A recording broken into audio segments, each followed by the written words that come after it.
Assalamualaikum dear students. My name is Mubashra Manzoor. Welcome to my class where we are going to study computer sciences of grade 12. आज हम नया chapter start करने जा रहे हैं जिसका नाम है डिसीजन कॉन्स्ट्रक्ट्स। डिसीजन कॉन्स्ट्रक्ट्स में हम ये डिस्कस करेंगे कि किस तरह से डिफरेंट तरह के पाथ ऑफ एग्जीक्यूशन हो सकते हैं प्रोग्राम के और उसके लिए कौन कौन सी तरह की इंस्ट्रक्शन सी में अवेलेबल हैं।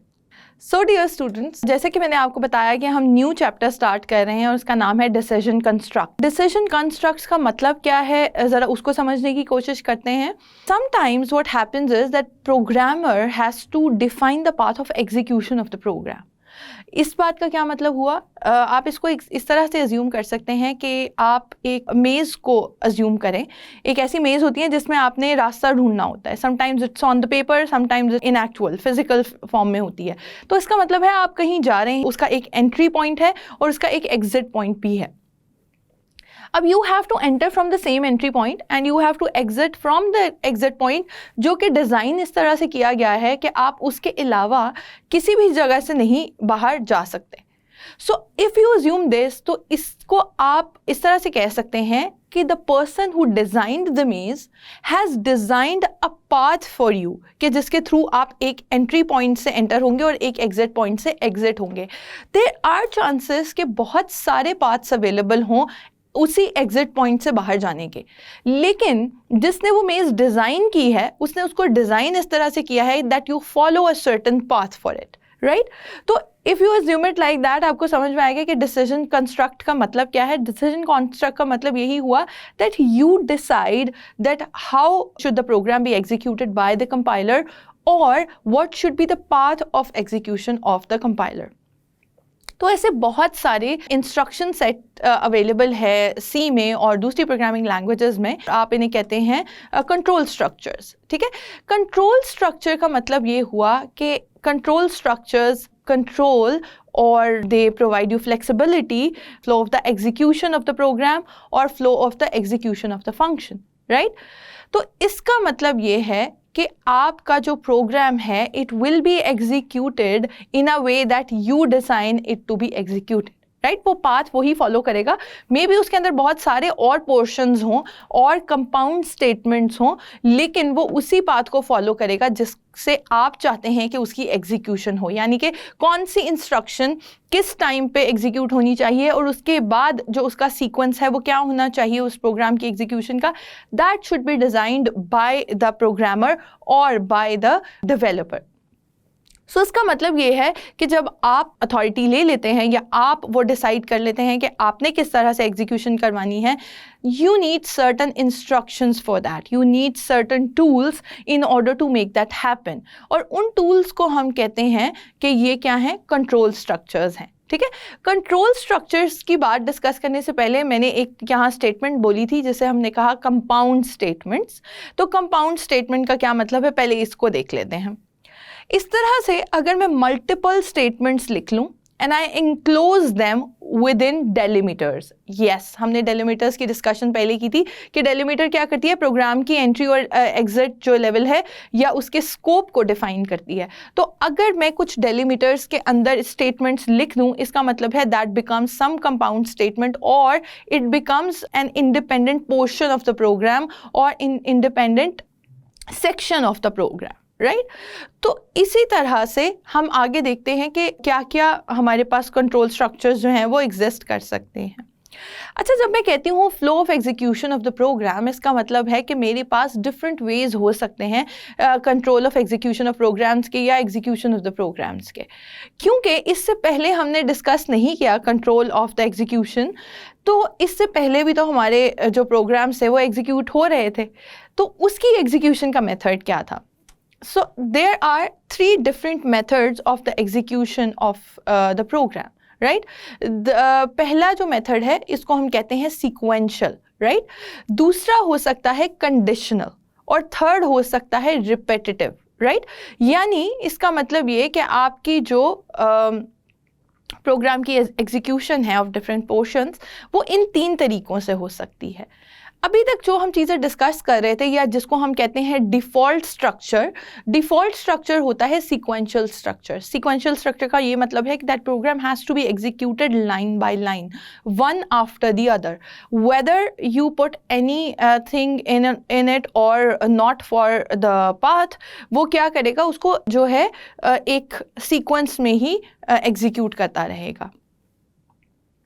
सीक्वेंस में एग्जीक्यूट करने का मतलब ये है, अब लाइन जो होती है या स्टेटमेंट होती है that is terminated by a semicolon. So हमें ये भी बात ध्यान में रखने की ज़रूरत है कि अगर मैं एक ही लाइन में 2 सेमीकोलन्स भी डाल देती हूँ, that means 2 instruction for the compiler और द प्रोसेसर। सो इसका मतलब ये है कि multiple instructions are executed line by line or one by one after the other instruction when it has to be sequential execution. तो sequential way में sequence का मतलब ये हुआ ना, line by line, one by one, sequence में one after the other, Q जो होती है वो सीक्वेंस होता है ना। तो इसका मतलब है सीक्वेंशियल का मतलब ये है कि जो पहले इंस्ट्रक्शन लिखी गई है वही पहले एग्जीक्यूट होगी और उसके बाद अगली इंस्ट्रक्शन एग्जीक्यूट होगी। तो आपका प्रोसेसर 1 by 1 लोड करता जाता है उन इंस्ट्रक्शंस को और 1 by 1 एग्जीक्यूट करता जाता है। लेकिन अब मैं ये चाहती हूँ कि मैंने जो लाइन 8 पे इंस्ट्रक्शन लिखी थी ना, उसको मैं कंडीशनल कर दूँ, यानी मैं कहूँ कि उससे नेक्स्ट वाली जो इंस्ट्रक्शन है it has to be executed for a certain condition. इसका मतलब क्या होगा? इसका मतलब ये होगा कि फॉर एग्जाम्पल मैं आपसे कहूँ कि all of you are sitting in a class and I ask you to stand up when I clap. तो अब आप क्या करेंगे? You will wait for me to clap ताकि आप लोग मेरी इंस्ट्रक्शन को फॉलो कर सकें। But the action that you are going to perform is conditional based on my action, right? यानी मैंने इसको कंडीशनल कर दिया अब कि अगर मैं क्लैप करूंगी only then you have to stand up, right? Otherwise you will keep sitting. So इसका मतलब ये है कि now it involves some condition to perform certain task. तो इस तरह की जो इंस्ट्रक्शंस होती हैं, इस तरह के जो स्ट्रक्चर्स होते हैं, उनको हम कहते हैं कंडीशनल स्ट्रक्चर्स। इस तरह के स्ट्रक्चर्स में हमारे पास इफ एल्स के स्ट्रक्चर्स आ जाते हैं, इफ एल्स की कंडीशंस आ जाती हैं और इसके अलावा हमारे पास स्विच स्टेटमेंट्स आ जाती हैं। This chapter primarily will focus on the conditional statements और इफ एल्स और उसके बाद स्विच स्टेटमेंट्स। उसी के साथ साथ अगर आप देखें तो इफ एल्स के बहुत सारे वेरिएंट्स हमारे पास एग्जिस्ट करते हैं। इफ स्टेटमेंट्स के, इफ एल्स के, एल्स इफ के, हमारे पास बहुत सारे वेरिएंट्स एग्जिस्ट करते हैं, नेस्टेड भी एग्जिस्ट करता है। तो हम सबको 1 by 1 डिस्कस करेंगे with in this chapter. Last and जो हमारे पास स्ट्रक्चर है दैट इज रिपेटिटिव, यानी रेपिटिशन वाला जो स्ट्रक्चर है। ऐसा स्ट्रक्चर, ऐसा control structure that allows your code or your compound statements to repeat or for certain times, right? यानी ये आपके ऊपर डिपेंड करता है कि आपने उसको कितनी दफ़ा रिपीट कराना है, इन्फिनिट रिपीट करवाना है या कुछ टाइम के लिए रिपीट कराना है या कितने टाइम्स रिपीट करवाना है। So that is something that can also be done by control structures which are called loops. हम next chapter में इसको डिस्कस करेंगे कि loops क्या होते हैं और फिर ये भी देखेंगे कि लूप्स के अंदर फर्दर जो लूप्स की टाइप्स हैं वो क्या हैं। सी लैंग्वेज में पर्टिकुलरली हमारे पास फॉर लूप एग्जिस्ट करता है, वाइल लूप एग्जिस्ट करता है और डू वाइल लूप एग्जिस्ट करता है। सी और सी प्लस प्लस में जो लूप्स की तादाद है वो बिल्कुल सेम है एग्जैक्टली। इसी तरह दूसरी लैंग्वेजेस में भी आपके पास यही लूप जो हैं वो कुछ लैंग्वेजेस में एग्जिस्ट करते हैं और कुछ में कुछ थोड़े से डिफरेंट लूप्स होते हैं। For loops exist in almost all languages that we know of. So मैंने यहाँ पर आपको 3 तरह के कंट्रोल स्ट्रक्चर्स जो हैं उनकी डिस्कशन की है अभी तक। एक कंट्रोल स्ट्रक्चर्स हमारे पास थे सीक्वेंशियल, एक हमारे पास थे कंडीशनल और तीसरे हमारे पास रिपेटिटिव, यानी जिसमें रेपिटेशन पॉसिबल है। ठीक है, तो ये कंट्रोल स्ट्रक्चर्स हमें हेल्प करते हैं इन ऑर्डर टू सिलेक्ट और in order to define the path of execution of our program. कैसे होता है ये कि जब आप उस पॉइंट का, उस प्रोग्राम का एंट्री पॉइंट और एग्जिट पॉइंट जो है वो डिफाइन कर सकते हैं यूजिंग दोज स्ट्रक्चर्स।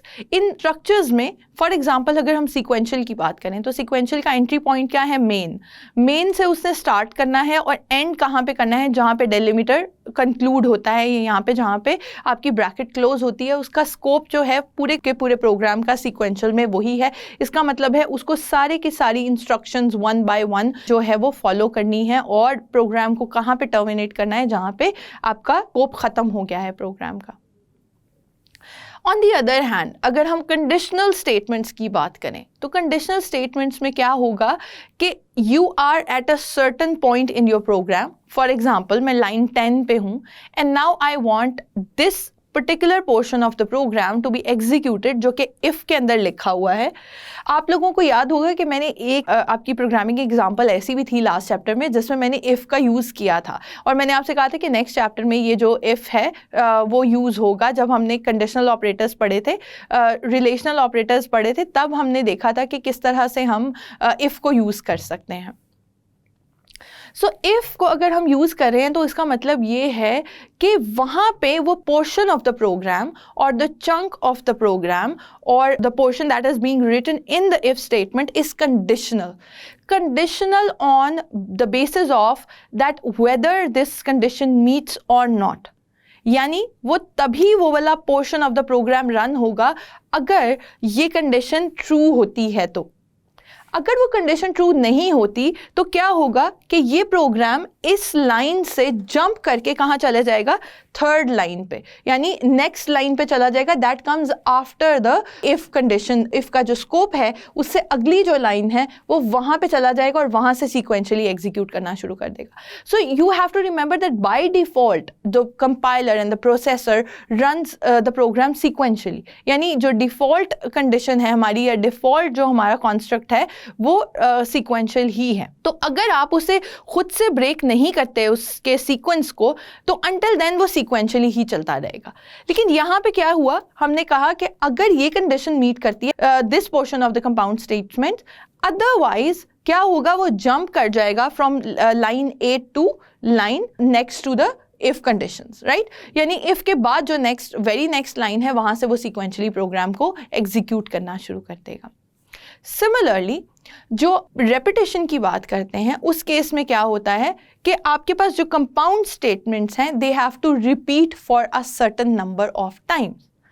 जैसे इस केस में अगर आप देखें, अगर अभी आपको सिंटैक्स क्लियर नहीं भी है तो just for the understanding of the concept ये देख लें कि आपके पास क्या आ रहा है, आपके पास 10 टाइम्स इस लूप ने रिपीट होना है, यानी यही वाली कंडीशन जो है वो 10 टाइम्स रन होनी है। तो अब अगर आप देखें क्या हो रहा है कि सीक्वेंस फॉलो नहीं हो रहा, बल्कि क्या हो रहा है कि प्रोग्राम ने लाइन 8 तक सीक्वेंस में एग्जीक्यूशन की, उसके बाद 10 times same portion of the code को रिपीट किया, और उसके बाद क्या हुआ, व्हेन दैट लूप टर्मिनेट्स, तो उसके बाद नेक्स्ट लाइन के ऊपर जंप किया और वहाँ से एग्जीक्यूशन स्टार्ट की। तो अगर आप इस बात को अंडरस्टैंड करें तो आपको समझ में आएगा कि this was the similar case जो मैंने स्टार्टिंग में मेज़ की एग्जांपल दी थी कि बहुत सारे मेथड्स हो सकते हैं एंडिंग पॉइंट तक जाने के, but the programmer has to decide which kind of path your program has to follow to execute that program. और वो ऐसा होना चाहिए पाथ जो कि ऑप्टिमाइज्ड भी हो, यानी कि जो आपके रिसोर्सेज को वेस्ट ना कर रहा हो।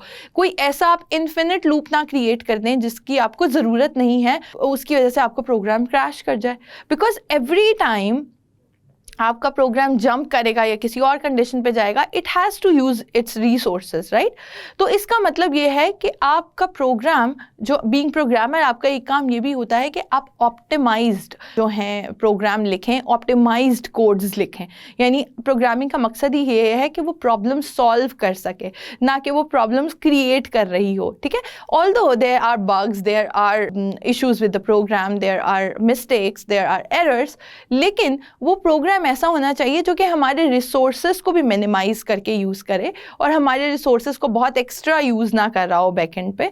तो प्रोग्रामिंग जो पाथ है execution of the program actually is very powerful thing for a programmer to write optimized programs. यानी हो सकता है मैं एक ऐसा प्रोग्रामर हूँ जो सारा का सारा प्रोग्राम एक सीक्वेंस में लिख देता है और मेरा प्रोग्राम जो है वो 20 लाइंस के ऊपर मुश्तमिल होता है, और मेरे साथ एक और प्रोग्रामर है और वो क्या करता है, वो उसी को शॉर्ट कर देता है और कंडीशनल कुछ स्टेटमेंट्स डाल देता है उसमें जो अननेसेसरी हैं या जो अवॉइड हो सकती हैं थ्रू अ कंडीशन, और उसके बाद वो कहता है कि मेरा जो लाइन ऑफ कोड्स है वो 10 रह गया है। सो किसका प्रोग्राम जो होगा वो ज़्यादा ऑप्टिमाइज्ड होगा? Maybe his program is more optimized if we talk about only sources or the execution, right?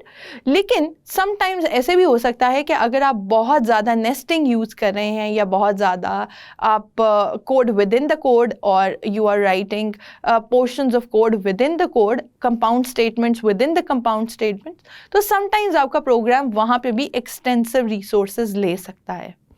जब आप प्रोग्रामिंग करते हैं तो आपका मकसद सिर्फ और सिर्फ ये नहीं होना चाहिए that you have to transform your problem statement into a code, बल्कि ये भी होना चाहिए that you have to simplify your code in a manner that it is optimized and it is simplified, it is actually efficient in its execution. So ये सब कुछ सोचना programmer का काम होता है, राइट? सो जैसे जैसे हम आगे टॉपिक्स पे जाते जाएंगे हमारी प्रोग्रामिंग की प्रैक्टिस भी ज़्यादा होती जाएगी और हम उसके लिहाज से उसको ये देखते जाएंगे कि इसके अंदर क्या क्या नई चीज़ें जो हैं वो इंट्रोड्यूस हो रही हैं। With this topic we have discussed कि हमारे पास जो डिसीजन कॉन्स्ट्रक्ट्स होते हैं वो क्या होते हैं। अब आप सोच रहे होंगे कि इसको डिसीजन कॉन्स्ट्रक्ट्स के टॉपिक में ही क्यों डिस्कस किया जा रहा है। अगर आप देखें तो इन वन वे और the other it is making decision at any point, यानी आपके प्रोग्राम की जो एग्जीक्यूशन है वहाँ कहीं ना कहीं किसी ना किसी पॉइंट पे कोई डिसीजन मेकिंग हो रही है। कैसे? अगर हम कंडीशनल की भी बात करें, एक कंडीशन है वेदर इट इज़ ट्रू और not, that is a decision to make, right? अगर ये कंडीशन ट्रू है then execute the compound statement associated with it, otherwise do not do that, otherwise go to the next instructions, right? तो ये decision है ना, at every point or at any points in your code you have added the kind of instructions that help your program or help your compiler deciding the path of execution of your program, right? So उसके लिए ये आपको बहुत ही powerful instructions हैं और almost हर तरह की language में आपको कंडीशनल स्टेटमेंट्स, आपको जो कंपाउंड स्टेटमेंट्स का कॉन्सेप्ट है और जो कॉन्सेप्ट है रेपिटेशन का, ये आपको ऑलमोस्ट हर प्रोग्रामिंग लैंग्वेज में मिल जाएगा। यानी आपकी जो प्रोग्रामिंग लैंग्वेजेस हैं ऑलमोस्ट सारी की सारी प्रोग्रामिंग लैंग्वेजेस इसी तरह के डिसीजन कॉन्स्ट्रक्ट्स जो है उनको यूज़ करती हैं, यानी वो डिसीजन स्ट्रक्चर्स को यूज़ कर रही होती हैं in order to execute the program in an efficient way, right? तो control structures जो हैं हमारे पास वो कौन कौन से थे? They were sequential, they were conditional and they were repetitive, right? यानी आप या तो अपने प्रोग्राम को sequentially एग्जीक्यूट करवा सकते हैं या आप अपने प्रोग्राम को किसी कंडीशन के बेसिस पे एग्जीक्यूट करवा सकते हैं या पोर्शन ऑफ योर कोड या फंक्शन ऑफ योर कोड को कंडीशन की बेसिस पे एग्जीक्यूट करवा सकते हैं या फिर आप अपने प्रोग्राम को रेपिटेशन मोड में लेके जा सकते हैं, यानी आपने कहा कि इतना portion of my code need to be repeated, ठीक है? अगर मैं आपसे कहती हूँ कि आप एक मुझे प्रिंट करके दें table of 5 on the screen, तो इसका मतलब है you need to do one task repeatedly, which is the task? आपने हर दफ़ा 5 को मल्टीप्लाई करना है किसी नंबर से। You have to multiply 5 with 1, 2, 3, 4, 5, right? तो आपने हर दफ़ा मल्टीप्लिकेशन का प्रोसेस इज़ रिपीटेटिव, राइट? यानी कि आपने उसको रिपीट करना है with a constant number 5। इसका मतलब है कि यहाँ पे कंट्रोल स्ट्रक्चर्स जो हैं वो हैंडी हो सकते हैं, यानी वो हमें हेल्प आउट कर सकते हैं in the form of loops. इसी तरह अगर मैं आपसे पूछूं कि मुझे एक प्रोग्राम बनाना है जिसमें मैं चाहती हूं कि वही नंबर्स जो हैं वो प्रोसेस हों, वही नंबर लिस्ट हों, प्रिंट होके मेरे पास स्क्रीन पे आएँ कि जो नंबर्स जो हैं हमारे पास इवन है, अगर वो नंबर ऑड हों तो वो स्क्रीन पे प्रिंट ना हो, इस केस में कौन सा जो कंट्रोल स्ट्रक्चर है वो हेल्पफुल होगा? If your answer is conditional, yes, that's true, क्योंकि जो कंडीशनल स्टेटमेंट्स हैं that will help you, आप क्या करेंगे? if की वेरिएंट यूज़ करेंगे, आप उनको यूज़ करेंगे to give that condition कि अगर वो जो नंबर है जो आप यूज़ कर रहे हैं if that is only even तो उसको आप यूज़ करें, अदरवाइज उसको यूज़ ना करें, यानी आप उसको प्रिंट करवाएं, अदरवाइज उसको प्रिंट ना करवाएं, ठीक है। That is very very useful when it comes to controlling the execution of the program. अब हम बात करते हैं सीक्वेंशियल की। तो सीक्वेंशियल को हम पहले भी यूज़ करते आ रहे हैं, मेनली जितने भी हम इंस्ट्रक्शंस लिखते हैं and we execute them one by one, तो वो सारी की सारी जो हमारी होती है वो सीक्वेंशियल ही होती है। जो हमारी एग्जीक्यूशन ऑफ द प्रोग्राम होता है वो बाय डिफ़ॉल्ट क्या होता है, सीक्वेंशियल होता है। So dear students, I hope आपको आज का लेक्चर पसंद आया होगा और समझ भी आ गया होगा। We have discussed that what are decision constructs. We have also discussed what are the control structures used in C in order to control that kind of a decision making at execution level. और अब इससे next lectures में हम देखेंगे कि conditional statements कैसे काम करती हैं और कंडीशनल कंट्रोल है उसको हम किस तरह से अपने प्रोग्राम में इनकॉर्पोरेट कर सकते हैं। सो until next lecture, Allah Hafiz.